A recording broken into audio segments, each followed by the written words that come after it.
Donc, quand tu recevras un don, tu vas leur charger des taxes. Au lieu d'un reçu de don, tu feras une facture avec taxes. Oui, il n'y a pas de reçu de don. Parce que, vous en tant qu'influenceuse, en tant que créatrice de contenu, un don, c'est un montant d'argent que tu reçois parce que quelqu'un t'a connu, quelqu'un aime ce que tu fais et encourage. Il n'a pas rien acheté, mais il a consommé quand même ton contenu. Donc, c'est un échange. Il a reçu du contenu et il te donne de l'argent. Donc, moi, j'ai pas rien de ça. Je check, voir si je leur donne des reçus pour ça. Mais quand on me fait un don, j'ai des liens avec Square. Avec Square, ils ont une facture, ils ont pour dire qu'ils ont fait un achat. Avec leur virement, ils ont les choses dans leur banque. Mais non!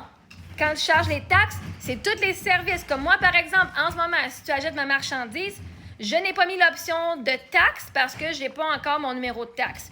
Donc, jusqu'à temps que j'arrive là, toute ma marchandise, tout mon coaching, tous les produits que moi, je vends, n'ont pas de taxe. La journée que j'ai mon numéro de taxe, mon coaching, en ce moment, il est 5 000 par mois.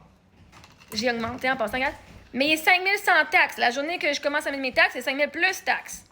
Si tous les produits et services que je fais sur mes sites Internet, je vais devoir aller cliquer « Maintenant, on achète les taxes » et je vais mettre 15 % et je vais mettre whatever. Right?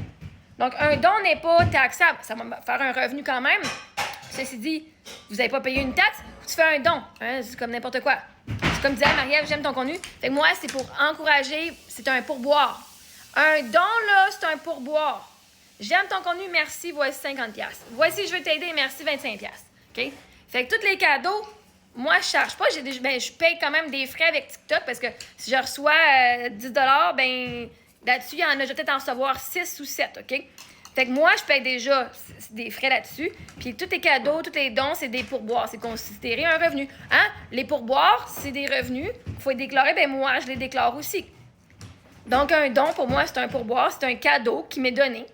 Tous les cadeaux, je dois les faire. C'est pour ça que si je reçois un cadeau un item, ça, ben moi, sur mes impôts, je dois déclarer que j'ai reçu ça et la valeur, parce que moi, je vais être imposée sur la valeur du verre. Donc, quand tu es influenceur, il faut que tu dis, ben c'est bien beau, je fais ça, mais je vais demander à la compagnie ou whatever, la personne qui veut faire la publicité pour son produit, ben moi, je dois avoir un montant parce que je dois payer quelque chose à la fin de l'année. Mais les dons, non. Mais sur mes factures, moi, j'ai Square. Ça fait des années que j'ai Square, que je travaille avec eux autres. Avant, c'était par PayPal. Avant, je faisais mes factures par PayPal. Et là, j'utilise Square. C'est plus simple. Puis, anyway.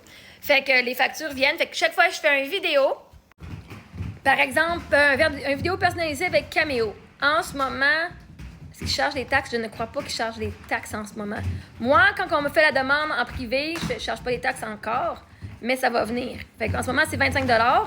Puis, right, en privé, c'est 25$. Sur l'application, c'est un autre prix. Mais en ce moment, il n'y a pas de taxes. Mais aussitôt que ça rentre, pouf, ça va être 25$ plus taxes. En ce moment, c'est très avantageux si tu ne veux pas payer les taxes. Chaque fois que mes produits sur Shopify, moi, je vends. En ce moment, c'est sans taxe, je crois. Je suis pas mal sûre. J'ai pas mis parce que j'ai pas mis. Il ne devrait pas l'avoir anyway. Fait que c'est pas les dons qui vont être taxés. Ça va être tous les autres produits dans tous mes liens que je vous ai donnés avec toutes les affaires que je vends moi-même. Puis, un des avantages, par contre, quand je vais mettre les taxes, ça veut dire que moi, en tant qu'entrepreneur, je vais pouvoir aussi déclarer toutes les taxes que je paye sur mes achats. Ça va être cool, parce que c'est une déduction. Apparemment que ce que j'achète en produit, que je paye des taxes, je les mets, puis je sais pas trop comment ça fonctionne encore, là, mais je suis remboursée pour les taxes que je paye. Je dois envoyer la taxe que je perçois, mais aussi je suis remboursée pour la taxe que je veux payer.